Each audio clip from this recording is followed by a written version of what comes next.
En esta charla vamos a cubrir la ecografía cerebral en el neonato a término.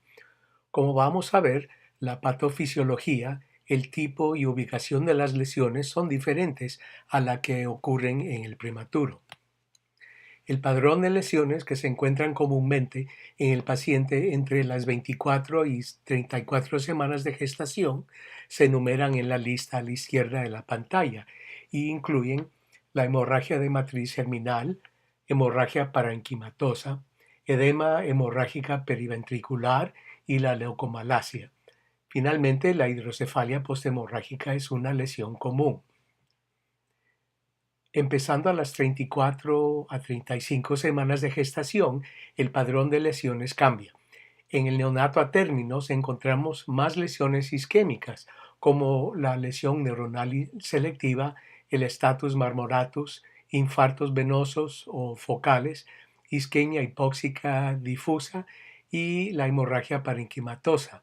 Es importante saber que las hemorragias más comunes en el paciente a término no se ubican alrededor de la matriz germinal. Durante el desarrollo del sistema nervioso central vemos muchos cambios importantes. La autorregulación vascular madura, vemos la involución de la matriz germinal y vemos cambios selectivos en la vascularización de la materia blanca. La sensibilidad de los oligodendrocitos a la hipoxemia y la susceptibilidad a los aminoácidos excitadores también aumentan sustancialmente. Finalmente, hay un aumento en la tendencia a la apoptosis. En cuanto a la patogénesis de la isquemia hipóxica en neonatos a término, con isquemia hipóxica vemos una crisis energética junto con la alteración de flujo sanguíneo y la liberación de aminoácidos que tienen funciones de neurotransmisores excitatorios, como los ácidos glutámico y aspartico. La excitotoxicidad es causada por la sobreestimulación excitatoria, principalmente por el glutamato, quien juega un papel crítico en el proceso del daño. El daño en isquémica hipóxica también puede ser causado por inflamación e infecciones maternas. Al resultado de la cascada excitotóxica vemos la edema celular, la activación de varias fosfolipasas y proteasas, la liberación de óxido nítrico y lesiones directas al oligodendrocito.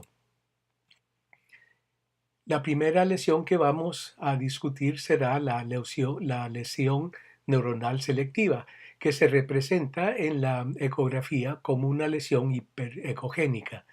El cambio de ecogenicidad puede ser a causa de la edema celular, una hemorragia secundaria, gliosis, calcificaciones macro o microscópicas y el status marmoratus. En este primer caso vemos una lesión focal en el tálamo izquierdo sin desplazamiento de las estructuras anatómicas, en un neonato de 36 semanas de gestación con hipotensión. Otro paciente con una lesión similar en el globo pálido. Vemos que este tipo de lesión se ve comúnmente en un evento agudo, como la ruptura del útero, desprendimiento de la placenta o un prolapso de cordón umbilical. Cambios en la ecogenicidad no se presentan inmediatamente después de la lesión. Se hacen visibles a pocos días. En este paciente con cardiopatía vemos una alteración muy leve a los 2 días de edad, con una manifestación mucho más clara solamente a los 7 días de edad. En este paciente con una hipoxia profunda a causa del desprendimiento de la placenta, a los 12 días vemos unas lesiones simétricas en los ganglios basales a causa de una gliosis reactiva. El prematuro falta la capacidad de los astrocitos para reaccionar a la isquemia con la proliferación y la hipertrofia. Esto desarrolla durante el último trimestre del embarazo y resulta en gliosis en el 50 a 60% de casos de hipoxemia focal. Otro paciente con hipertensión pulmonar tratado con ECMO Vemos unas lesiones bilaterales en los ganglios basales. La tomografía y resonancia hechas post-mortem nos confirman estas lesiones, pero el espécimen de la autopsia no nos muestra ninguna alteración macroscópica. Con examinación microscópica se encuentran microcalcificaciones a causa de la isquemia. O sea, la calcificación leve puede ser manifestada como una lesión focal en la ecografía. Esta ecografía, obtenida a las 2 semanas de edad de un paciente a término con compresión del cordón umbilical, nos muestra unas lesiones ecogénicas bilaterales muy bien definidas. Este es un paciente con status marmoratus. Esta situación se presenta en los ganglios basales, en el caudato, el putamen y el pálido, y en el tálamo. Denota una respuesta celular a la necrosis neuronal, una respuesta que forma a base de gliosis y hipermielinización después de la hipoxisquemia. Es una pérdida neuronal específicamente ubicada en los ganglios basales y en el tálamo. La trombosis del seno venoso es una causa importante del daño isquémico en el neonato al término. Trombosis venosa resulta en congestión, edema e isquemia y frecuentemente está asociada con una hemorragia secundaria. La distribución depende en la ubicación de la trombosis.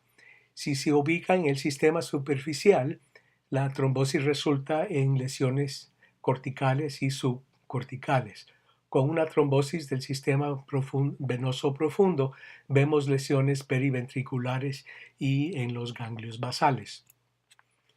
Este neonato de 38 semanas de gestación con una trombosis del seno sagital superior tiene lesiones isquémicas y hemorrágicas en la distribución subcortical y cortical. Ahora, otro padrón de daño que vemos casi exclusivamente en neonatos a término es el infarto focal. Tiene una distribución unilateral en 90% de los casos en la distribución de la vascular de la arteria media cerebral media y ocurre en el hemisferio izquierdo en casi 70% de los casos.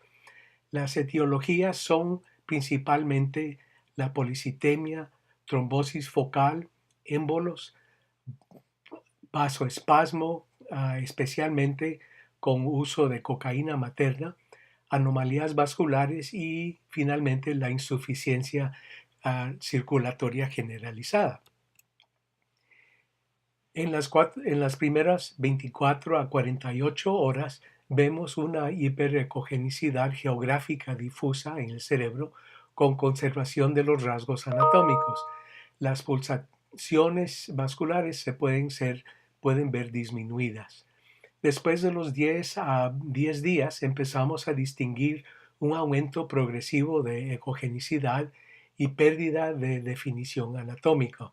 La perfusión de lujo, o sea, hiperperfusión, se ve en la parte periférica del infarto. Después de las 2 semanas podemos empezar a ver la atrofia hemisférica y un flujo sanguíneo más reducido. Este niño de 5 días con 32 semanas de gestación presentó con convulsiones del lado derecho. Vemos una alteración geográfica del hemisferio izquierdo en la distribución de la arteria cerebral media. La imagen de difusión nos confirma una alteración de difusión hemisférica del lado izquierdo. En este neonato con vegetaciones de la válvula mitral y infartos embólicos, vemos a los 4 días de edad alteraciones geográficas de ecogenicidad en ambos hemisferios cerebrales, principalmente también en la distribución de la arteria cerebral media. A los 10 días vemos un aumento de ecogenicidad y pérdida de definición anatómica. Con resonancia confirmamos una lesión extensiva del hemisferio izquierdo con hemorragias secundarias que no se pueden distinguir con la ecografía.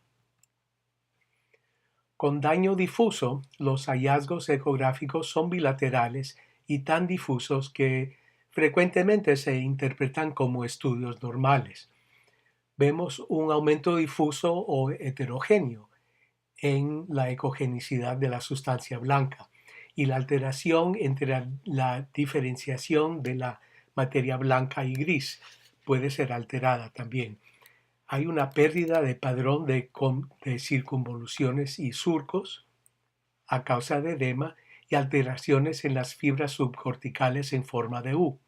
También vemos un aumento en flujo diastólico con reducción del índice de resistencia en Doppler. Este neonato con una encefalopatía isquémica, vemos una alteración en la sustancia blanca hiperecogénica con engrosamiento de las circunvoluciones cerebrales y un índice de resistencia en la arteria anterior cerebral de solo 34%. Un índice de resistencia de menos de 70% se considera muy anormal en el neonato. Imágenes de difusión nos muestran alteraciones difusas en ambos hemisferios. Otro neonato con aspiración de meconio y encefalopatía hipóxico-isquémica, vemos un aumento difuso en la ecogenicidad cerebral con compresión de los ventrículos y alteraciones hemodinámicas típicas causadas por la pérdida de la autorregulación vascular. Este paciente tiene un índice de resistencia de 58%. Una ecografía de control en el mismo paciente a los 10 días de edad nos muestra una alteración difusa de ecogenicidad cortical y subcortical.